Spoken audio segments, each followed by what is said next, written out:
भगवते वासुदेवाय। ओम नमो भगवते वासुदेवाय।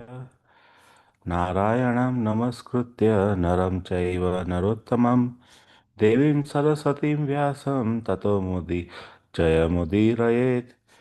शृण्वन्तः स्वकथा Krishna पुण्यश्रवणकीर्तन हृदयस्थो हृदयभद्राणि विदुनोति सूर्यसताम्।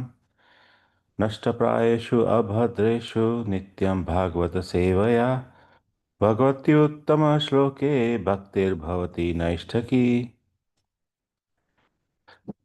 Reading from Srimad Bhagavatam, Canto 4, Chapter 30, the activities of the Prachitas, verses 49 to 51. Uh, verse 49. चक्षुषे त्वन्तर्गे प्राप्ते प्राक्सर्गे कालविद्रुते यः ससर्ज प्रजा स दक्षो दैवचोदितः. Synonym: chakshuse, named, chakshuse, two, but, antare, the manvantara, prapte, when it happened, praka, previous, surja, creation, kala vidyute, destroyed in the due course of the time, yaha, one who, sasarja, created, prajaha, living entities, ishtaha, desirable, saha, he, daksha, daksha, daiva, by the Supreme Personality of the Godhead, kodita, inspired. Translation: his previous body has been destroyed, but he, the same Daksha, inspired by the Supreme Will, created all the desired living entities in the Chakshusha Manvantara. Purport: as stated in the Bhagavad Gita 8.17, Sarsha Yuga Paryantam Aharyad Brahmano Viduha Ratrim Yuga Sahasrantam Te Teho Ratra Vido Jana. By human calculation, 1,000 ages taken together in the duration of Brahma's one day, and such also is the duration of the night. Brahma's one day consists of 1,000 cycles of the four yugas, Satya, Treta, Dwapar, and Kali. In that one day, there are 14 Manvantaras, and out of these Manvantaras, this Chakshusha Manvantara is the sixth. The various Manus existing in one day of the Lord Brahma are as follows: Swayambhuva, 1. Swayambhuva, 2. Saurachisha, 3. Uttama, 4. Tamasa, 5. Raivata, 6. Chakshusha, 7. Vaivasvat, 8. Savarni, 9. Daksha Savarni, 10. Brahma Savarni, 11. Dharma Savarni, 12. Rudra Savarni, 13. Deva Savarni, and 14. Indra Savarni.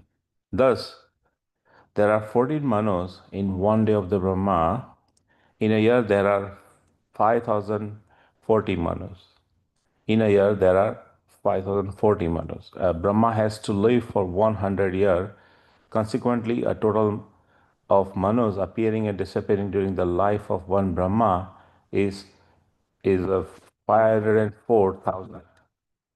This is a calculation for one universe, and there are innumerable universes. All these Manus come and go simply by the breathing process of Mahavishnu. As stated in the Brahma Samhita, Yaseika Nishvasita Kalam Athavalambaya Jivanti Loma Vilaja Jagad Anda Natha Vishnurmahansa Iha Yasya Kala Vishesho Govindam Adi Purusham Tam Aham Bhajami. The word Jagad Andha Natha means Lord Brahma. There are innumerable Jagadanda Natha Brahmas, and thus we can calculate the many Manus. The present age is under the control of Vaishvasvat Manu. Each Manu lives 4,320 years multiplied by 71. The present Manu has already lived for 4,320 years multiplied by 28. All these long life spans are ultimately ended by the laws of material nature. The controversy of the Daksha Yagna took place in the Swayambhu Manvantar period. As a result, Daksha was punished by the Lord Shiva, but by virtue of his prayers to Lord Shiva, he became eligible to regain his former opulence. According to Vishwanath Chakravarti Thakur, Daksha underwent severe penances up to the fifth Manvantara. Thus, at the beginning of the sixth Manvantara, known as the Chakshusha Manvantara, Daksh regained his former opulence by the blessing of Lord Shiva. Verse 50 and 51. Yojayamana sarvesham तेजस्तेजस्विनां Rucha स्वयोपादत्तदाक्ष्यश्च कर्मणां दक्षमब्रुवं तं प्रजासर्गरक्षायामनादिरभिषिश्चय च युयोजयुयेजन्यश्च स वै सर्वप्रजापतिं synonym यह one who Jayamana just after his birth,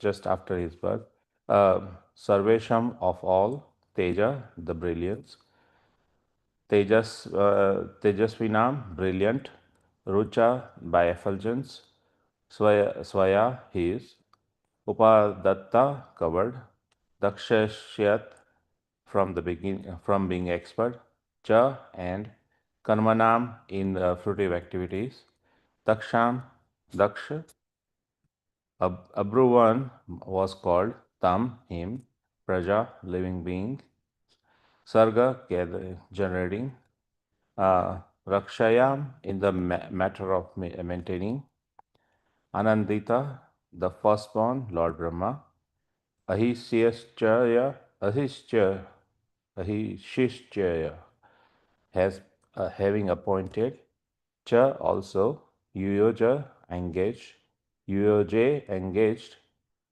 Anyan, the others, Cha, and Sah, he, Wal, certainly, Sarva, all, Prajapatin, progenitors of all living entities. Translation. After being born, Daksha, by the super excellence of his bodily luster, were all others' bodily opulence. Because he was very expert in performing fruitive activity, he was called by the name Daksha, meaning the very expert.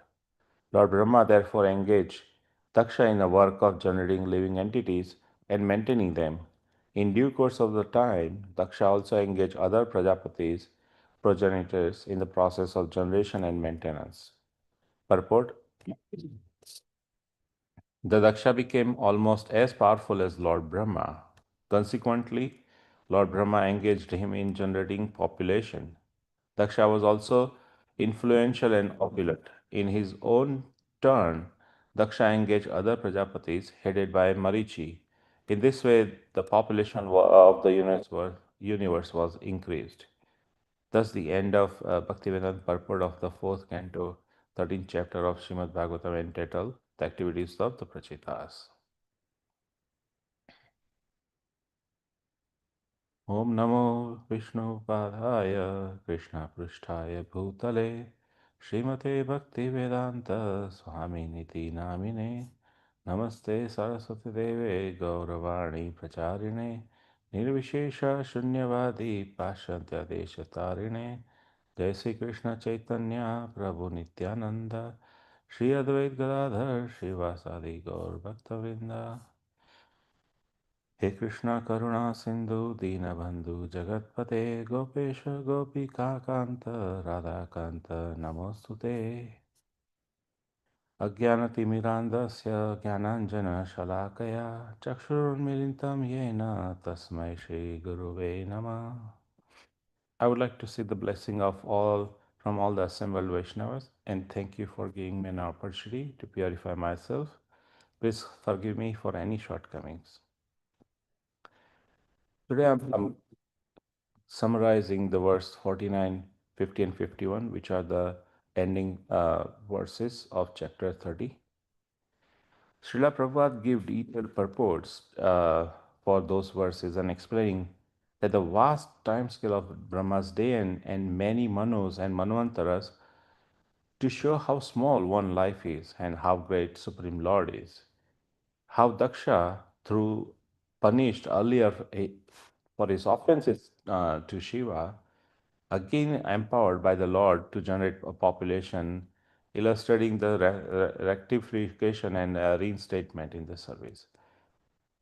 Before these verses, we see the Prachetas, the powerful sons of King Prachirbahi, who also performed severe austerities for 10,000 years under the water, following Lord Shiva's instruction to worship Lord Vishnu. Because of sincerity, Lord Vishnu personally appears before them. In verses 49 to 51, the Lord concludes his instruction, revealing that essence of devotional life and the true goal of all austerity, knowledge, and action. Uh, the verse 49 starts with suggesting that it's the same soul that has been changed for Daksha. So, verse states that although Daksh's previous body was destroyed, he is inspired by the Supreme, again created desirable living entities in Chakshusha Manvantara. This shows that continuity of the Jiva. The same living being continues across the body and vast stretches of the time, across the Manvantaras. Uh, the Lord's control over the time and careers, service lost by offenses can be restored by repentance and higher mercy, even across manvantaras, and that shows how small, how vast the stretch of time is, and how we as a human, we are such a small part and parcel of that. So, if you think deeper, Aksha's story illustrates that the material opulences and position can be abruptly stopped by the offense, but sincere rectification and blessings by the Lord here from Lord Shiva can once again qualify a soul to serve in the Lord's plan, even in other creation cycle, or even in another manvantras by itself. So the key point is bhakti is not dependent on any material qualification. One does not need wealth, education, or high birth. What the Lord accepts is the sincerity of the heart. This is a crucial teaching because the Prachetas were very extremely powerful yogis. The Lord gently reminds them, and to us too, that even the highest spiritual disciples find its perfection only in loving service to Him. And that, and the way I conclude that is devotion is not a sentimental, it is a mature conclusion of all spiritual paths. And the bhakti purifies even desire itself, transforming that from self centered to God centered. The verse 50 is talking about radiance and qualification. So, in this verse, Lord speaks about his intimate relationship with his devotees, and he explains, especially inclined towards those who constantly glorify him and remember him, serve him with love. Such devotees are never lost, even if they appear imperfect externally. So the Lord assures that to the Prachetas and to us that He personally preserves all these devotees have and provides that they lack. And that is important for us to know and understand. As a devotee's life may include material duties, but their consciousness is always protected. So this verse highlights deeply comforting truth. So Lord is not distant and neutral. He is personally involved in lives of his devotees. And that is such a comfort to me at least. The learning from this verse is for me is that External radiance and internal expertise are gifts meant for service, and we normally take it for and, for material benefits, which it should not be. Daksha's neutral, natural brilliance and skill did not bring to him independently. They were indication of the Lord's empowerment for a particular function, organizing population and rituals for the universe. Devotional service he creates is a two-way relationship uh, by the Supreme Lord, and devotees depend on the Lord, and the Lord takes responsibility for the devotee. And the last verse is entrusted with the responsibility. In the final verse of the section, Lord describes the ultimate destination for his devotees, and he explains that those who remain fixed in the devotional service ultimately return to him. And this return is not impersonal merging, but the eternal association with the Supreme Personality of the Godhead. The emphasis, in my opinion, is that liberation, moksha, is not the highest goal. Loving service beyond liberation is. And devotees are not attracted by the freedom from suffering alone. They desire the eternal service and relationship. The Prachas are thus encouraged to engage in their duties and ruling the power, populating the universe, but also remain detached internally, acting as a servant of the Lord. This perfectly balances the spiritual relation with the responsible action. And that for me, the learning is that authority in the universe is hierarchical and service based, and Brahma received the orders from the Lord. Daksha receives the responsibility from Brahma, and other Pradapatis are engaged by Daksha. Real leadership is delegation in the Lord's service, not independent domination. So together, these verses form a progression. So first verse, verse 49, is to reject the material desires. The second is to 50th verse is to understand their temporary nature, and 51 is seek constant remembrance and service. This is the path of pure devotion, free from selfish motives and rooted in eternal truth. So, in my reflection and learning for this from this verse is that mercy and rectification is much needed.